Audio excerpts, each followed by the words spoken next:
প্রিয় দর্শক, আসসালামু আলাইকুম। আশা করি আপনারা সকলে ভালো আছেন, আমিও ভালো আছি। প্রিয় দর্শক, আজকে আলোচনা করব প্রিয় দর্শক যে এই যে জামাতি ইসলামের যে অগ্রগতি, সেটার পিছনে কিন্তু আছে অনেক কষ্ট এবং ত্যাগ তিতিক্ষা তো আছেই। পাশাপাশি এই মুহূর্তে জামাতের বিরুদ্ধে কিন্তু একেবারে মনে করেন যে জুব্বার কাপড় উঁচা কইরা পায়জামা খুইল্লা কিংবা আপনার কোট তারপরে প্যান্ট শার্ট খুইল্লা নামছে বিএনপি এবং চরমনাই। এবং এটা কার প্রেসক্রিপশন?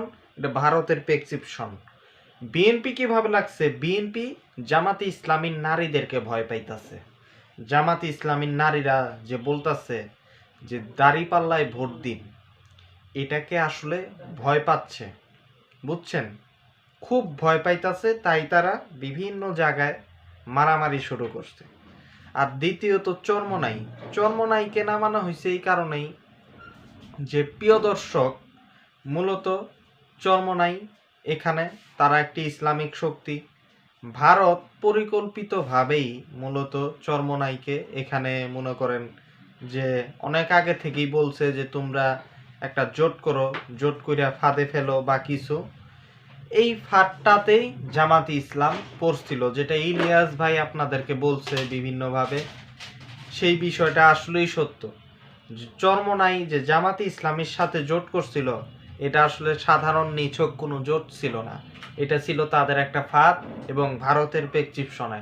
এবং চরমনাইকে তৈরি করা হয়েছে এই কারণে। এই জন্যই সকল ইসলামপন্থী, ইভেন জামাতি ইসলাম যদি এতই কাফের হয়ে থাকে, এতই যদি তারা খারাপ, মুনাফেক, খারাপ, সব মানলাম, আমেরিকার দালাল, ভারতের দালাল হয়েই যদি থাকে, তাইলে জামাতি ইসলাম পর্যন্ত বাতেল বলেন, কাফের বলেন, মুনাফেক বলেন, যাই বলেন, এরা নির্যাতন নিপীড়নের শিকার হয়েছে। অন্যান্য কওমি ঘরানার যারা আলেম আছেন তারা তো বটেই। কিন্তু চরমনায়ের পীর সাহেব, তিনি নির্বাচন করছেন, আন্দোলন করছেন, সব কিছু করছেন 17 বছর। তিনি কোনো ধরনের কোনো একটা জবাবের মুখোমুখি হন নাই, কোনো একটা হয়রানির মুখোমুখি হয়নি। একই মামুনুল হক ভাস্কর্য বিরোধী আন্দোলন, মোদি বিরোধী আন্দোলনে গ্রেপ্তার হয়, অথচ পীর সাহেব আরামে থাকে, জেলের বাইরে থাকে। রফিকুল ইসলাম মাদানির মতো একজন অগুরুত্বপূর্ণ একজন ওয়াজি, একজন বক্তা পর্যন্ত গ্রেপ্তার হয়। সে কিন্তু কোনো দলেরও প্রধান না, কোনো দলের নেতাও না। অথচ পীর সাহেব চরমনাই জেলের বাইরে থাকে এই আন্দোলনগুলিতে অংশ নেওয়ার পরও। কারণ ভারতের তৈরি করা একটা সংগঠন, এই পীর সাহেব চরমনায়ের সংগঠন ইসলামী আন্দোলন বাংলাদেশ, তারা ভারতের প্রেসক্রিপশনেই জামাতি ইসলামকে একটা সুন্দর নাম, যে ইসলামের এক বাক্স নীতি, এই কথা বললে তারা ফাঁদে ফেলছিল। জামাত একটা সহজ সরল ইসলামিক দল হিসেবেই সেই কথার ফাঁদে পড়ছিল। কিন্তু প্রিয় দর্শক, সেই ফাঁদে ফেলানোর দুইটা কারণ। যদি জামাতি ইসলাম এই ফাঁদ থেকে না বাইর হইতো, যদি জোটটা টিকাইতো, চরমনায়ের যে দাবি, সেই দাবির ভিতরে আসছিল ফাঁদ। চরমনাই যে বলছে না যে 100 আসন চাই, 80 আসন চাই, 70-80 আসন চাই, এটা তাদের একটা টার্গেট ছিল, এই যে 100 আসন 80 আসন নিয়া কোনো কাজ বাজ না কইরা এই আসনগুলিতে হাইরা যাওয়া, মাঝখান থেকে জামাতি ইসলামীর সরকার গঠনের সম্ভাবনাকে নষ্ট করা, এবং মাঝখান থেকে এই যে সম্ভাবনাটা নষ্ট হইব, এই ফাঁকে বিএনপির ক্ষমতায় বসাইব, এটাই হচ্ছে তাদের টার্গেট। এবং ভারত সেই ছক সাজাইছিল। এই জন্য চরমনাই জোট থেকে বাইর হয়ে অনেক ভালো হয়েছে আমি মনে করি। এবং চরমনাই যে জোট থেকে বাড়াইছে, এটা ছিল এ গ্রেডের প্ল্যান। চরমনাই যে এ গ্রেড, এই কথাগুলি কই থেকে শিখছে চরমনাই? হ্যাঁ, এই কথাগুলি ভারত শিখাইছে, শিখাইছে যে এ গ্রেড ব্রিগেড, বুঝছেন? এখন যেটা, সেটা হচ্ছে বি গ্রেডের প্ল্যান। অর্থাৎ এ গ্রেডের প্ল্যান শেষ, বি গ্রেডের প্ল্যান শুরু। বি গ্রেডের প্ল্যান হচ্ছে যে আপনার চরমনাই এখন ভোটের মাঠে জামাত ইসলামীর ব্যাপারে অপপ্রচার করবে বিএনপির সাথে হাতে হাত মিলায়া।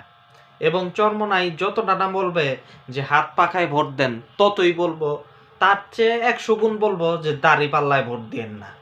অর্থাৎ ভোটের না ক্যাম্পেইন চালাইবো। ইভেন আওয়ামী লীগের সাথেও একটা যোগাযোগ হয়েছে তাদের। আওয়ামী লীগ বলতেছে অলরেডি যে নৌকা নাই যেহেতু ভোট দিয়েন না, ঘরে বসে থাকেন। চরমনাইওয়ালা এবং চরমনাইয়ের সাথে আরও কিছু কওমির কিছু লোক আছে, ঘুষ টুস খাইছে বিভিন্নভাবে, তারা বলতাছে যে আপনারা ভোট দিতে যায়েন না। কিভাবে বলতাছে দেখেন, চালাকিটা দেখেন, এবং এইখানে আওয়ামী লীগ জড়িত। কেমনে তারা বলতাছে যে জামাত মধুতিবাদী, জামাতরে ভোট দিয়েন না। এখন তাদেরকে মানুষ প্রশ্ন করতেছে যে মধুতিবাদী যদি হয়ে থাকে তাহলে কারে ভোট দিব, বিকল্প দেখান। তখন তারা বলতেছে ভোটই দিয়েন না, ভোটই দিয়েন না, ঘরে বসে থাকেন। বিএনপি খারাপ ঠিক আছে, জামাতও তো মৌদুদিবাদী, ভোটই দিয়েন না।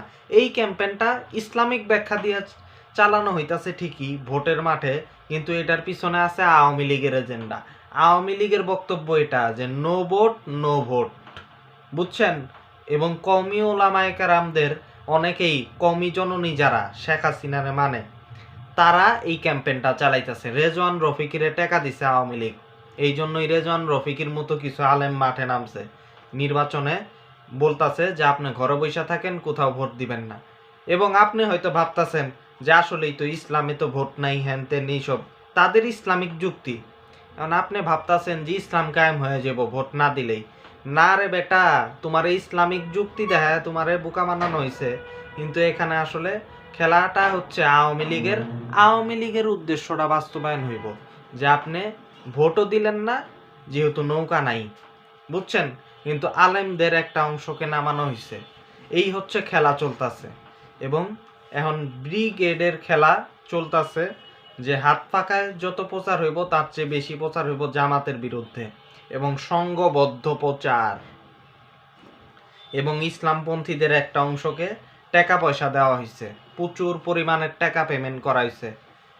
সেই হিসেবে ভারতের যে দালাল শ্রেণী, সেই দালাল শ্রেণীর একটা অংশ কিন্তু ইসলামপন্থী, লেবাসধারী, এবং তারা কোরআন হাদিসকে ব্যবহার করে মূলত ভারতের এজেন্ডা বাস্তবায়নেই তারা নির্বাচনকে সামনে রেখে তারা অপপ্রচার করবে, এবং তাদের মুখের কথা এবং ভাষা এবং দলিল সঠিক, এবং আপনার সরল মনে সেটা আঘাত করব, কিন্তু দিন শেষে সফল হইব ভারতের এজেন্ডা, এবং তাদের উদ্দেশ্য ভারতের এজেন্ডা। তাদের কথাবার্তা সঠিক কিন্তু তাদের উদ্দেশ্য খারাপ। এই হচ্ছে জামাতের বিরুদ্ধে ষড়যন্ত্র, বুঝছেন? তো প্রিয় দর্শক, আজকে এই আলোচনায় ছিল, আজকে এই পর্যন্তই। আল্লাহ হাফেজ। আল্লাহ আমাদেরকে সকল ষড়যন্ত্র থেকে হেফাজত করুক, আমিন।